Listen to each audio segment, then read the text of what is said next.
Good afternoon, everyone. Hope you're doing well. If you are an aspirant who's wanting to clear United States or Canadian medical licensing exams, I'm here to help you and mentor you to achieve your dream residency. Hi, everyone. I'm Dilshad, or DD, as most of you know me, and I'm the creator of IMG Digest as well as the group on Telegram where I mentor the students to achieve their dream residency. So here we are back today again with a short video which explains on how to do question banks for US and Canadian medical licensing exams. Now, why I say for both the countries is that mostly the core approach and the basics are the same. The main difference between US and Canadian medical licensing exams is only how the questions are asked. That's the difference. But your basics remains the same, your subjects are the same, only the weightage differs here and there. So I'll be explaining in detail on what approach you should follow, how you should do a question bank, and in subsequent videos, I will also be sharing on how to do questions to improve your speed and accuracy in order to attempt that question bank. So let's first start with the approach. So as you know that I mentor candidates on the Telegram group, and I get this question very often that should I read the subject books, like should I read first aid first, or should I read Toronto notes first and then do the questions, or should I do the questions first and then look at the books? So my answer is that we have two approaches. One is the prospective approach and one is the retrospective approach. Now, all of us are medical graduates. We have cleared med school. I did MBBS, and I'm sure many of you also did the same in your med school. And we studied all the subjects like anat, physio, biochem, IE of Thal or ENT, preventive social medicine, path, micro, pharmacology, medicine, obs, gynae surgery, and so on and so forth. Everybody has done that. And on an average, MBBS is around 5 to 5.5 years in our home countries. And we spent a lot of time in doing those subjects, right? So it does not make sense when you are going to appear in an exam in 1 year or maybe 1.5 years, you will be able to read all the books that we read for 5 or 6 years and then reproduce the fact. So in my view, the retrospective approach is the best approach, meaning that you do questions and then you see the explanations in the question bank and refer the textbooks or any other book like Toronto Notes or First Aid, whichever book you prefer, if you do not understand the explanations from the QBank. Now, the advantage of this approach is that first, it helps you in the question solving mode, which is very, very, very important for the exams. It helps you to attempt the questions in a speed and accurate manner. That is one thing. Second is it helps you achieve your syllabus in the record time. Third is it makes you efficient in clearing the papers and in doing the question bank more effectively, and it gives you that study mode that you can complete everything in 1 to 1.5 years. I'm sorry for the messages coming in between, but I will be able to answer them soon now. So coming for this, it all depends on the time for the exams that you have. Now, we've discussed that retrospective approach is the best approach to do. Now, the second thing is, how much time do you have for the exams? Do you have a lot of time or do you have less time for the exams?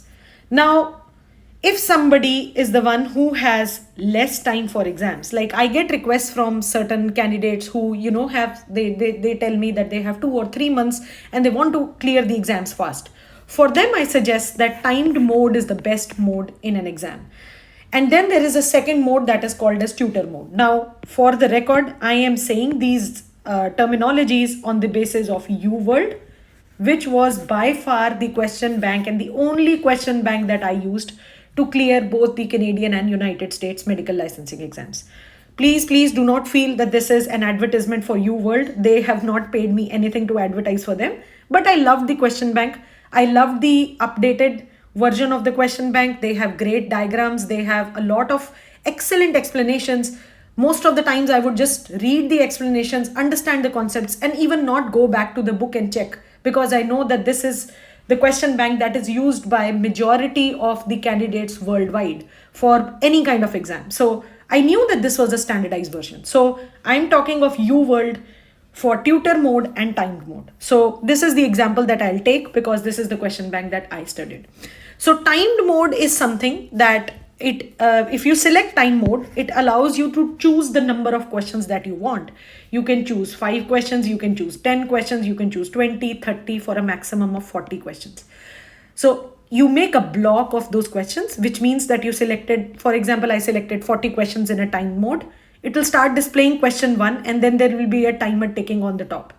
So you have to finish, like for 40 questions, it will be around half an hour. Ideally, I think so, 35 minutes or something like that.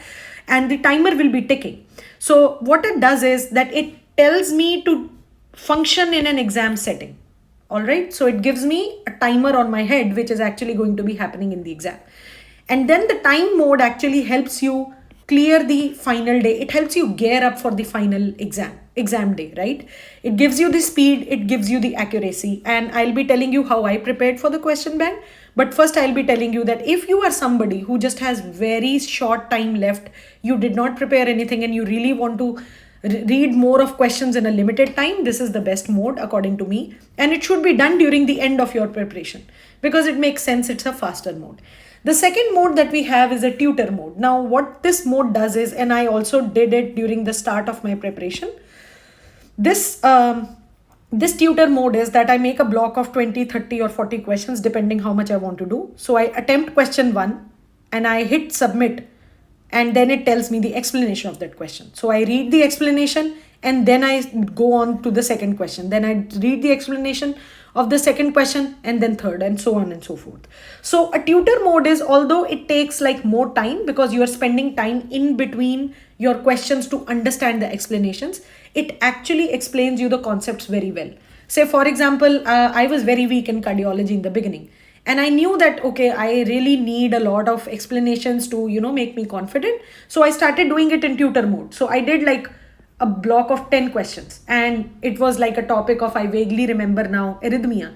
So I would read one topic of ventricular tachycardia and it would give me an explanation. So with that thing, one topic of ventricular tachycardia was complete for me with that explanation. So this is how tutor mode helps you. The second advantage I feel is that it helps you make notes for that topic. When I used to make shorthand notes after tutor mode, I used to revise them at the end. So it became like a shorthand version of my mistakes and the important topics that I really wanted to revise at the end of the exam. And then it also helped me master hard topics. So I used to do tutor mode in the beginning. I started doing it for 2 to 3 months, and especially for those topics which were very hard for me. I have a different approach.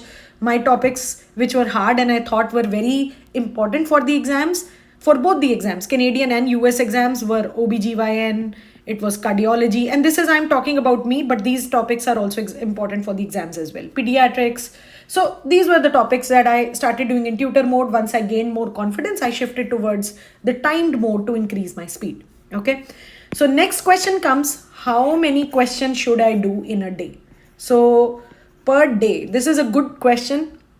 Everybody struggles with that in the beginning. So say for example, any question bank that you take. Now it again depends on a personal preference. And I think I have a list of question banks which are available in the market. Say any question bank you chose had X number of questions, or say I chose UWorld, step 2 CK has around 4,000 questions. During the time I took the exam in 2021, they were around 3,800, 3,700 questions in step 2K UWorld. So I knew I had approximately 6 months to do the questions. But I will tell all of you, if you think you have 6 months, you should subtract 2 months for revision and for assessment exams. This should be done for any exam that you take. Either it is a US exam or a Canadian exam, because revision is the key. It is the key. Assessment is the key. That's what is going to tell you where you stand in and what your score is going to be on the exam day. Okay. So if you think you have 9 months, your effective months to do question bank is 7 months. If you think you have an year, you have effective 10 months to finish the question bank. So depending on that, like my preparation, I knew I had effective of 4 months. 4 months is equal to, in 30 days, it is equal to 120 days. Now, my average should have been 30 questions per day. That is how it is supposed to be. And I knew I have to finish the question bank by doing at least 30 questions a day. Now, this is a very hard and fast, like it's a very rigid figure. Now, all of you may argue, not all the days that we'll study as much as we did on, Friday or Saturday or Sunday. Some days you're not able to do.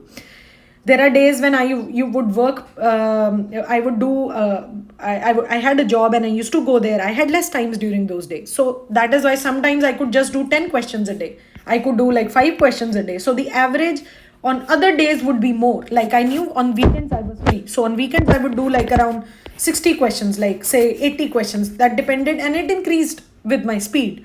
But initially it was frustrating. But you keep on making the balance in between.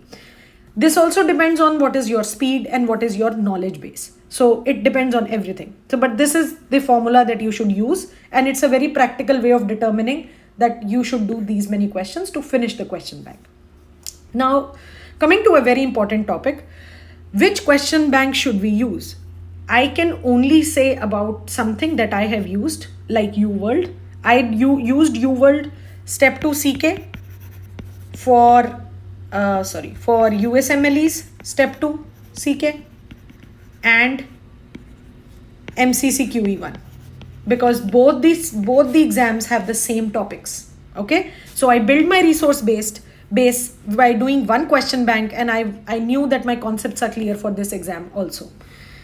Then for step 1, I used UWorld for step 1. I'm sorry, please pardon my handwriting, it's horrible, but I got no option.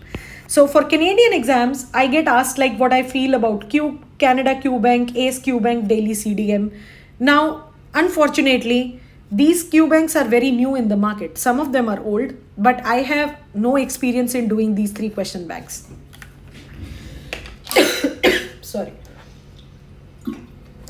These question banks, I am not sure how standardized they are and if the questions and explanations are enough to crack these exams. So I am unfortunately not in that strong position to recommend you these question banks. But this question bank I knew has helped me secure 290 in QE1. It has helped me secure 240s in step 2s and step 1 and step 3 as well. So I can easily recommend you guys to take UWorld, and the proof is that I'm actually doing residency now. So they were quite good for me.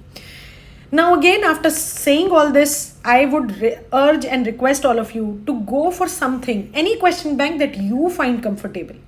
Any question bank, but the core topics, the core idea, the number of questions and the planning should be the same. It doesn't depend on what question banks you do, but you should look at your comfort and monitor your progress. This is very important. So this is another reason why I liked UWorld, maybe because it was the only question bank I used. I used to monitor my progress by doing this. So I knew that, okay, allergy, immunology, I have these many questions wrong. Biostats is pretty weak for me. Okay, this cardiovascular is this for me. So it used to tell me my performance. So when I would do that, it would tell me, okay, this much question bank I have used, this much is left. This is my percentile. So this is the mean of people who are doing the question bank, and I rank here, or sometimes I rank here, and it would tell me my performance. So it was a good visual analog scale to monitor my process and monitor my progress. Again, I would say this with a lot of confidence that please keep time for your revision. Always mark the questions that you don't know in the first attempt if you're doing a question. Treat your QBank as your main resource. Don't think that I have to read like first aid or Toronto notes from the beginning, from word to word. I have no problem with Toronto notes. It's a great book. I love it. But the only problem it has is it has a lot of text. And in subsequent videos, I will also tell you what topics to study from Toronto notes, how to make that effective learning from Toronto notes. I feel it's a great resource if it's used properly. So there's a big confusion among students that how much of Toronto notes should we read it or not, and how should we read it. So I'll make a video for that as well. But for now, I will say that please do question bank as your main resource. That is most important. And keep time for your revision. So next video will be how to do questions in UWorld or any question bank. I will live open the page where the question is and tell you how to save your time and improve your accuracy while answering questions, as well as make topics on how to read Toronto notes. And also for Canadian exams, I had used, apart from UWorld, MCC QE assessment exams that are available on their website. So we'll discuss more about it in subsequent videos. Till then, I hope you find this video helpful and enjoy, hustle hard, and crack that dream residency. All the best and take care.